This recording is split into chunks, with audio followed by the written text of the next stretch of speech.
Hey everybody, this is a real quick video in case you have a Jabra Perform 45 Bluetooth earpiece headset and you need to do a hard reset to the factory default settings on it.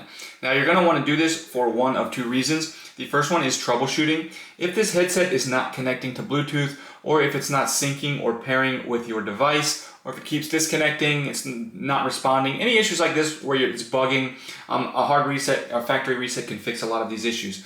Now the second reason you might want to do this, and you're going to need to do this either way, is if you just want to set this headset up like you're setting up a brand new headset just coming out of the box, this will delete all of the pairing history and everything off of it, and we can go ahead and just set it up new. So it's really easy to do on this device. Just with the device powered on, you're just going to press and hold simultaneously this volume up button and the customizable button until you hear the unit beep 2 times. Once you hear the device beep 2 times, you can let go of it, and then you can just come in and power off the headset. And then you can go ahead and, once it's powered off, turn it back on, and you're basically setting it up at this point as if it were just coming out of the box new.